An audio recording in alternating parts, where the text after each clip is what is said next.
Saya Indah Maida. Saya Tifa Aulia. Saya Danu Santo. Kami di sini akan mempresentasikan buku mengenai komunikasi di era digital. Assalamualaikum warahmatullahi wabarakatuh. Perkenalkan, nama saya Nur Haliza dengan NIM 24881301157. Di sini saya akan menjelaskan materi pada bab yang pertama mengenai disrupsi komunikasi digital, tantangan dan peluang industri media konvensional. Baiklah, mari kita simak pembahasan berikut ini. Disrupsi itu apa sih? Disrupsi itu perubahan signifikan dalam cara komunikasi dan konsumsi media yang disebabkan oleh kemajuan teknologi. Nah, selanjutnya ada tantangan disrupsi. Yang pertama, perubahan perilaku konsumen ke platform digital seperti media sosial dan aplikasi streaming. Yang kedua, ada persaingan yang ketat dari platform digital. Munculnya platform seperti YouTube, Netflix, dan media sosial yang menarik. Nah, ketiga, ada kualitas dan keakuratan informasi yang menurun. Media konvensional mengalami penurunan pendapatan iklan karena pengiklanan itu beralih ke platform digital yang lebih terarah. Materi selanjutnya ada peluang. Yang pertama, inovasi konten dengan penggunaan multimedia. Yang kedua, akses ke audiensnya itu lebih luas karena penggunaan platform digital. Nah, yang ketiga, model bisnis baru seperti langganan dan crowdfunding. Nah, contohnya salah satunya itu ada penggunaan podcast dan video untuk meningkatkan interaksi dengan audiens. Materi terakhir yaitu strategi adaptasi. Yang pertama, integrasi teknologi dalam produksi dan distribusi. Yang kedua, ada peningkatan literasi digital bagi audiens. Nah, yang ketiga itu kolaborasi dengan platform digital untuk memperluas jangkauannya. Nah, kesimpulan dari bab 1 ini yaitu disrupsi komunikasi di era digital sekarang membawa tantangan dan peluang bagi industri media konvensional. Nah, pentingnya adaptasi untuk tetap relevan dan berkelanjutan. Sekian materi dari saya. Perkenalkan, nama saya Putri Adinasri Maharani dengan NIM 24881301170. Saya akan menjelaskan tentang bab 2 dan setengah bab dari bab 3. Yang pertama, bab 2, Tinder, Tiger, dan dokumenter. Film The Tinder Swindler tahun 2022 mengisahkan 3 perempuan yang menjadi korban penipuan pria Israel melalui skema Ponzi di aplikasi. Dokumenter ini menyoroti keberanian para korban melawan stigma negatif terhadap perempuan sebagai korban materi. Sementara itu, film Tiger King, Murder, Mayhem, and Madness fokus pada kehidupan Joy Exotic, pemilik kebun binatang swasta di Amerika, serta konfliknya dengan aktivis hewan Carole Baskin. Serial ini memicu perhatian terhadap perlindungan satwa liar, terutama big cat, dan mengekspos kepemilikan hewan liar yang semena-mena. Kedua dokumenter ini menggunakan gaya bercerita berbasis testimoni langsung dari pelaku atau korban. Dengan konten emosional yang menarik, respon publik yang tinggi menunjukkan kekuatan komunikasi persuasif dan media sosial dalam menggerakkan aksi nyata. Kesimpulannya adalah Netflix menjadi layanan streaming populer yang membawa disrupsi dalam hiburan, terutama lewat film dokumenter seperti The Tinder Swindler dan Tiger King.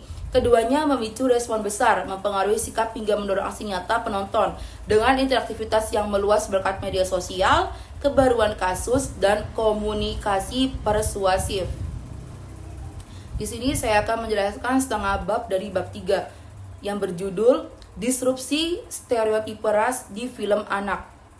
Bab ini membahas representasi ras dalam media, khususnya dalam film, serta bagaimana hal ini mempengaruhi persepsi sosial. Rasisme digambarkan sebagai sistem penindasan yang tercermin dalam beberapa karya, seperti Green Book dalam konteks representasi ras. Crazy Rich Asian dianggap sebagai contoh positif karena menampilkan budaya Asia secara autentik. Sedangkan kontroversi muncul pada The Little Mermaid versi terbaru karena perubahan warna kulit karakter Ariel dari putih menjadi hitam. Penelitian ini menggunakan teori konvergensi simbolik untuk menganalisis stereotipe ras dalam trailer The Little Mermaid dan reaksi publik terhadapnya. Hasilnya menunjukkan bahwa harapan penonton terhadap karakter seringkali dibentuk oleh versi sebelumnya. Selain itu, logo Disney dalam trailer berperan penting dalam membangun kepercayaan dan emosi. Mungkin itu saja materi yang cukup saya sampaikan. Sekian dari saya, terima kasih. Perkenalkan, nama saya Nur Satina dengan NIM 24881301178. Di sini saya akan mempresentasikan mengenai bab 3 bagian 4, yaitu rantai pemaknaan. Rantai pemaknaan ini mulai muncul ketika trailer The Little Mermaid diunggah di YouTube. Dalam trailer ini memperlihatkan bahwa pemeran utama atau Ariel berasal dari ras yang berkulit hitam. Hal ini pun mendapatkan 1,7 juta dislike dari para penonton.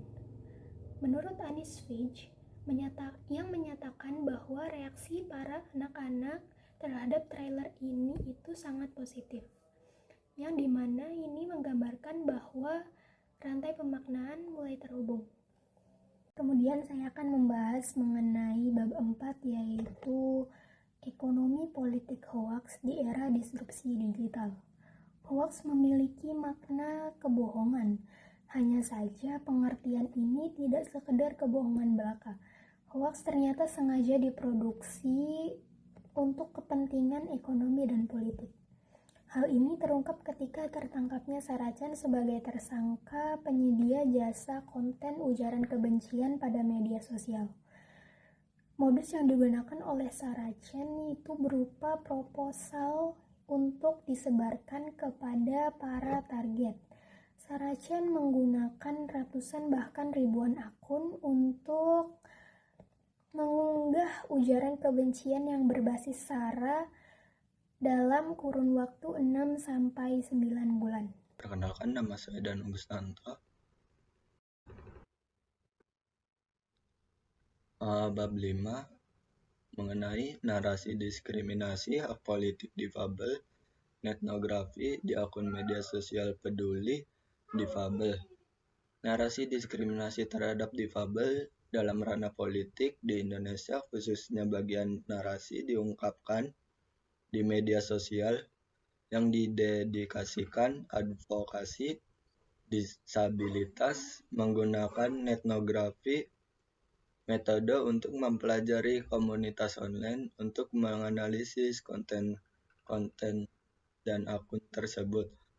Seperti yang pertama, ada masalah aksesibilitas, bahwa sebagian besar narasi berfokus pada kurangnya aksesibilitas di tempat penguatan suara atau TPS.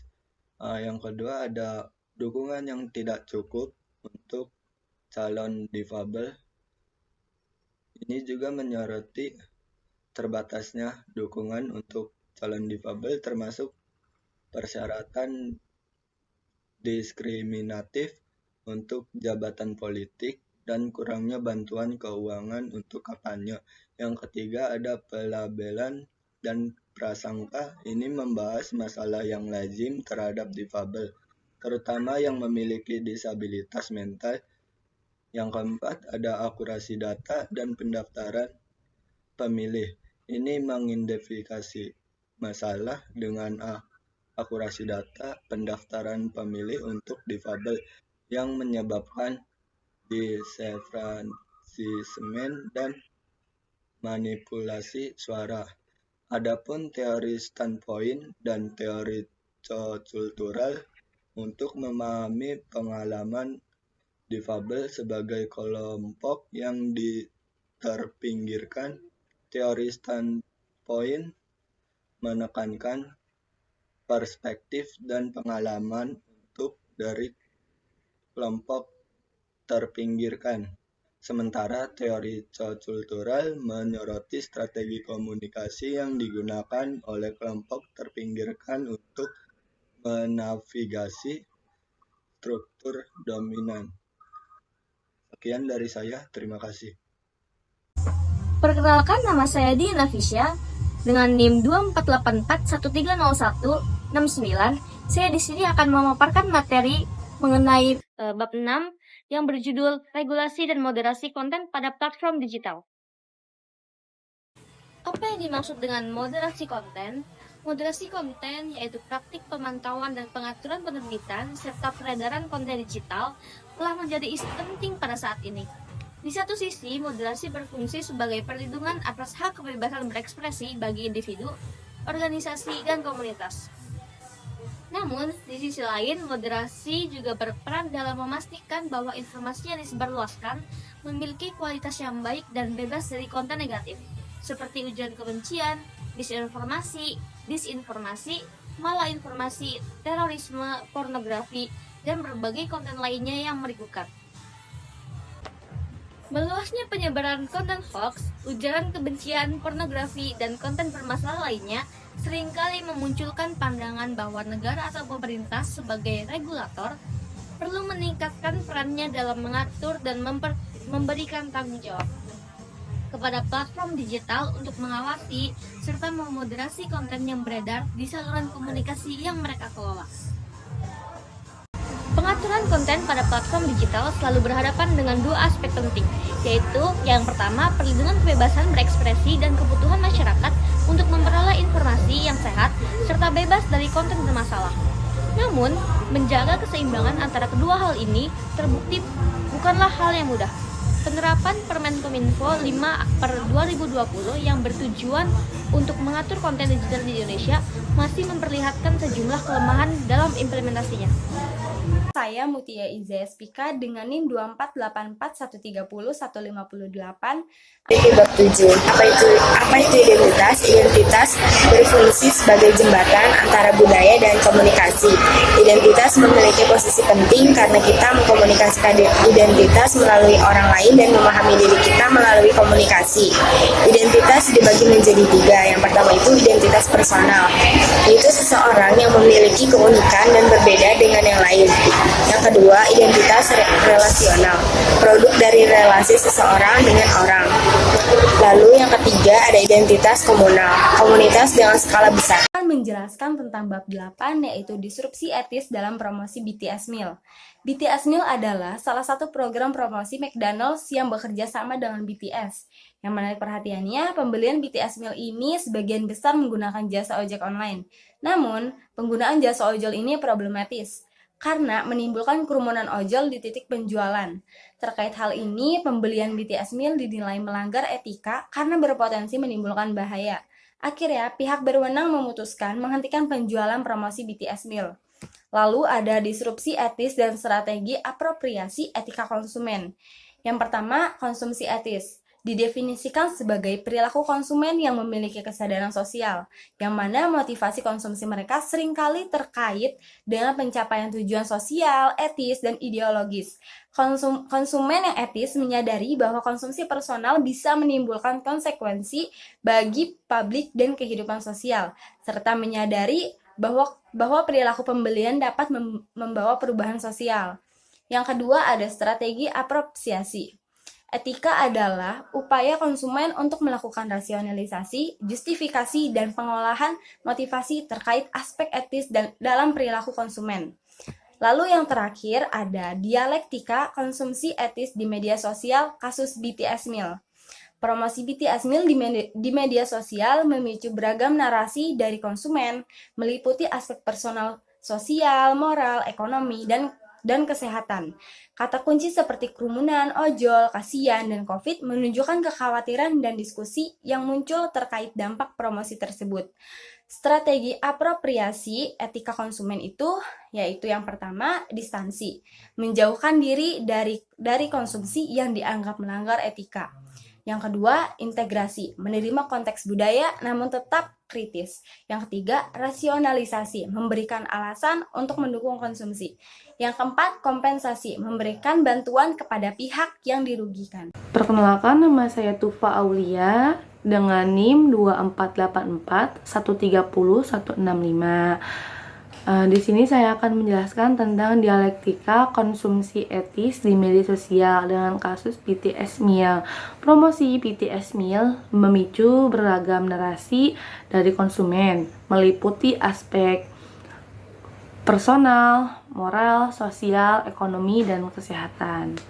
Kata kunci seperti kerumunan, ojol, COVID-19, dan kasihan menunjukkan kekhawatiran dan munculnya diskusi terkait promosi tersebut. Adapun strategi apropriasi Etika konsumsi yang pertama ada distansi, menjauhkan diri dari konsumsi yang dianggap melanggar etika.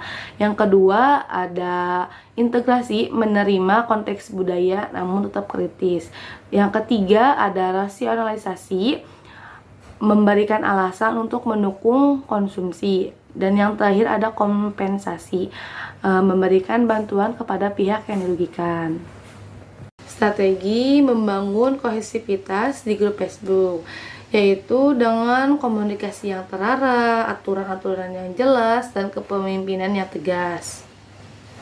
Contoh kasusnya itu seperti Gerd Anxiety Indonesia dan Kawarawong Banyumanik. Adapun hasil dari strategi tersebut nanti akan meningkatkan loyalitas anggota, membangun rasa kebersamaan, dan menjaga kenyamanan di grup. Nah, adapun bab 9 ini membahas tentang kontribusi modal sosial dalam membangun kohesivitas komunitas online Facebook. Modal sosial dan kohesivitas komunitas online Facebook. Kohesivitas kelompok penting untuk keberhasilan organisasi. Modal sosial seperti hubungan interpersonal yang kuat dan membangun ikatan dan kepercayaan antar anggota kelompok. Adapun data komunitas online Facebook.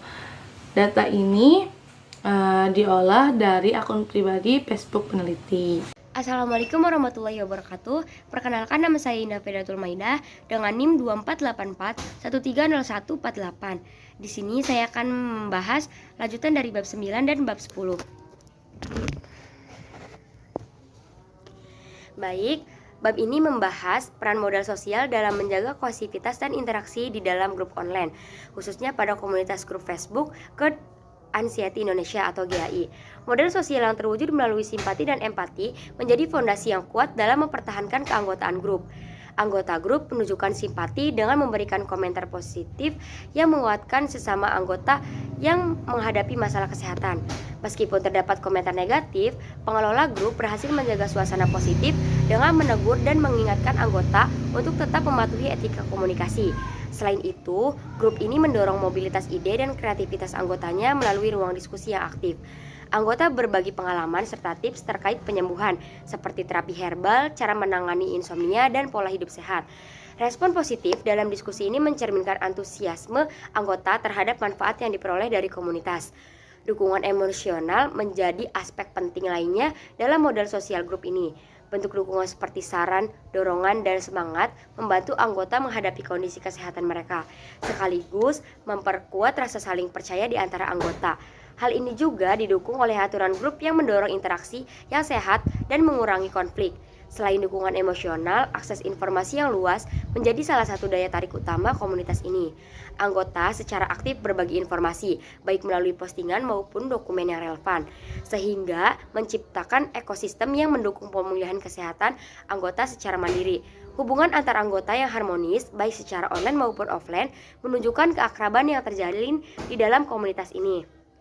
Pengelola grup juga berhasil membangun loyalitas anggota dengan mengedukasi mereka melalui pertemuan-pertemuan offline. Keberhasilan modal sosial dalam grup ini dapat dilihat dari beberapa indikator, seperti interaksi positif, minimnya konflik, dan rasa saling percaya di antara anggota. Kondisi ini menunjukkan bahwa modal sosial yang kuat mampu mendukung keberlanjutan komunitas online. Namun, penulis mengakui bahwa pendekatan berbasis analisis teks yang digunakan dalam penelitian ini memiliki keterbatasan. Penelitian lanjut dengan metode survei kuantitatif sangat disarankan untuk yang menghasilkan temuan yang lebih mendalam dengan representatif. Dengan demikian, bab ini memberikan gambaran yang jelas tentang pentingnya modal sosial dalam menciptakan komunitas online yang mendukung, interaktif, dan berkelanjutan, terutama dalam konteks kesehatan. Assalamualaikum warahmatullahi wabarakatuh. Nama saya Muhammad Farhan Mubarok dengan NIM 2484130171. Di sini saya ingin mempresentasikan bab 11 tentang bagaimana menghindari ancaman privasi online. Langsung saja kita memasuki yang pertama, yaitu apa sih privasi online itu? Yaitu privasi online adalah hak individu dalam mengendalikan informasi pribadi saat menggunakan internet. Nah, kenapa penting? Karena data pribadi bisa disalahgunakan untuk iklan atau bahkan kejahatan siber.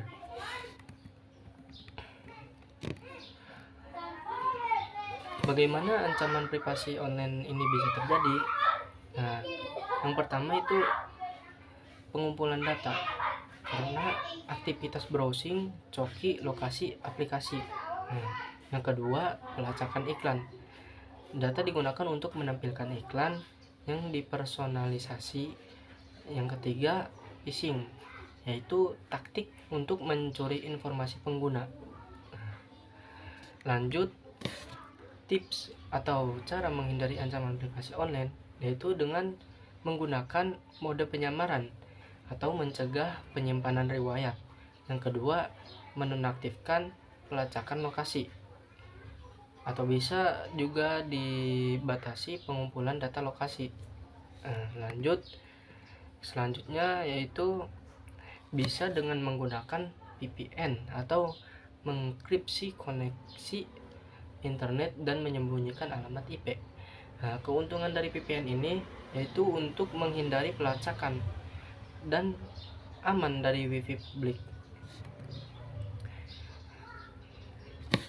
Nah, lalu batasi untuk penggunaan coki. Nah, apa sih coki? Coki ini adalah file kecil yang menyimpan informasi pengguna. Nah, lalu cara mengontrolnya yaitu dengan batasi atau hapus coki secara berkala. Kesimpulannya, tindakan penting yang untuk kita lakukan yaitu yang pertama, kita harus membatasi data yang dibagikan secara online. Yang kedua, gunakan alat pembantu atau bisa untuk menjaga privasi seperti halnya VPN, terus untuk aplikasi lain-lainnya. Sekian dari saya. Wassalamualaikum warahmatullahi wabarakatuh.